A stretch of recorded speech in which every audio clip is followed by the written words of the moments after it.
Here in the U.S., President Trump is buying time until he can figure out whether to join Israel's attack on Iran. On Thursday, Trump said he would make that decision in, quote, 2 weeks. In a new interview Friday, NBC's Andrea Mitchell asked Iranian Foreign Minister Abbas Araghchi if he thinks a deal with the U.S. could be reached within that time frame. Here's what he had to say. I think it's up to, Americans, the United States, to show their determination for going for a negotiated solution, or they have something else in their mind and they want to attack Iran anyway. So they had perhaps this plan, and they just needed negotiations perhaps to cover it up. We don't know how we can trust them anymore. What they did was, in fact, a betrayal to diplomacy.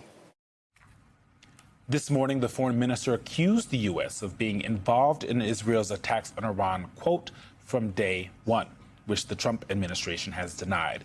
Meanwhile, lawmakers from both sides of the aisle, that room next to us, the building next to us, are working to limit Trump's authority to unilaterally involve the U.S. in the conflict.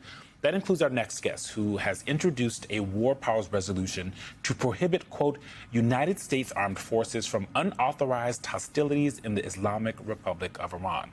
Joining us now, California Congressman Ro Khanna, a member of the House Armed Services Committee. Congressman, thank you for joining. You know, the key here is going to be Republicans. Massey from Kentucky is on board with you here. But what are you hearing from your Republican colleagues in the House on this resolution specifically? No one in America wants us to get into another war in Iran. Republicans in the House have been saying that privately. Some have even been saying that on social media, like Marjorie Taylor Greene, Andy Biggs. The reluctance is they don't want to go against President Trump in Congress.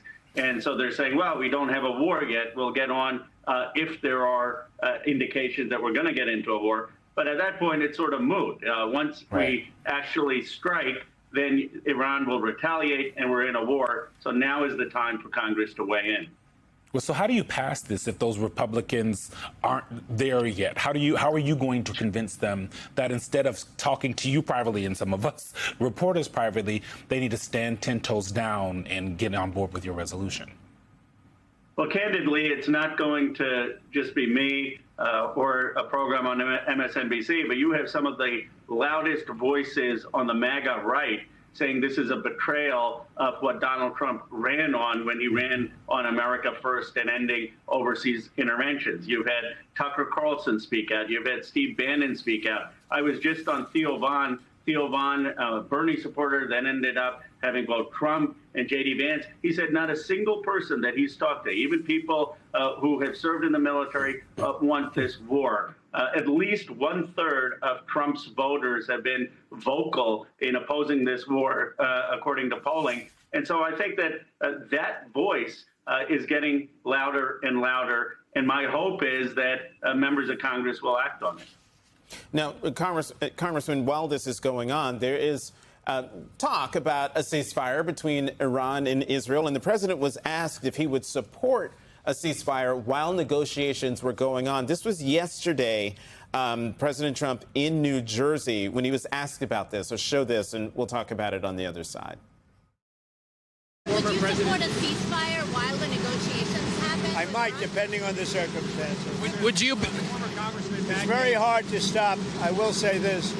It's very hard to stop when you look at it. Israel's doing well in terms of war. And I think you would say that Iran is doing less well. It's a little bit hard to get somebody to stop. So, Congressman, one, how can there be a ceasefire, let alone negotiations, if there are any, when the president of the United States can't give you an answer you can be confident in that is American policy? First of all, Jonathan, you're absolutely right. I mean, look, the president can get Netanyahu to stop. He's authorized $14 billion of military sales just in the last 4 to 5 months since he's been president. He reversed Biden's decision not to give them 2,000-pound bombs. But, Jonathan, it's really important to understand the facts here. When President Obama got the Iran deal signed, there was no nuclear development under that agreement in any place other than Natanz. And Natanz was limited to 5% enrichment. There was some exception up to 20% for accelerated research reactors. Today, you have a situation where Fordow is at 60% enrichment. You have a situation where there are numerous sites that are enriching. Those people who say, well, Obama's deal wasn't perfect, some were cheating. Well, they were not cheating nearly enough to the situation we have today. President Obama showed that diplomacy is not just morally the better path, it is pragmatically the better path to deny Iran a bomb. And this whole effort has been created because Donald Trump came, ripped up the JCPOA, and we are more at risk today than we were at a bomb when President Obama acted. He does not get nearly the credit he deserves, and we need to look at what he did. Iran's much weaker. We can have that kind of negotiation again. Senator Tim Kaine, your colleague in the Senate from Virginia, is also is introducing a resolution kind of similar to yours in the Senate. Chuck Schumer, the leader there, you put the word here for me, but had things to say about what Chuck Schumer said in reaction to that resolution. Do you feel like the Democratic leadership is doing enough on this issue? Not in the Senate. I mean, look, Chuck Schumer should clearly say we should not be in Iran, in a war in Iran. He should clearly say that we're going to put Senator Kaine's war powers resolution for a vote, call for that, because Thune has to do it as well. If the Democratic Party is not a party opposing the war in Iran, then I don't know what we stand for. Now, I'm glad that Hakeem Jeffries put out a statement yesterday where he clearly said that before Donald Trump strikes Iran, he needs to come to Congress, that there has to be congressional authorization. I hope Senator Schumer will say the same thing, and I hope we can clearly have a contrast with Donald Trump. He's the person who is marching us into another Middle East war. We're the party that's against another war in the Middle East. I believe that's where most Americans are. So then, Congressman Khanna, given what you just said, if the president follows through and bombs Iran, would that then constitute an illegal action? Would the United States, be in an illegal war?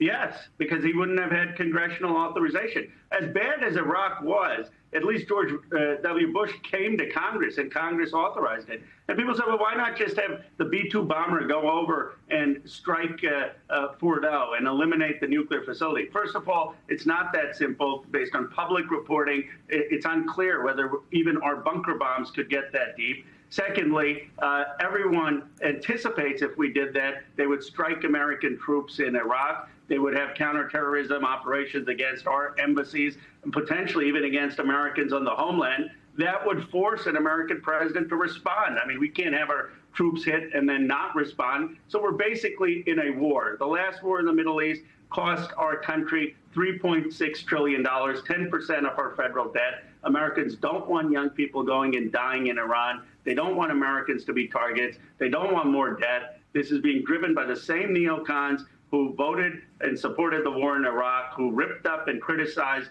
President Obama's Iran deal. And by the way, anyone who was calling for ripping up Obama's Iran deal or who cheerled us into Iraq, I don't want to hear from you. You should be sidelined to the Democratic Party. This party needs to be clearly against another war in the Middle East.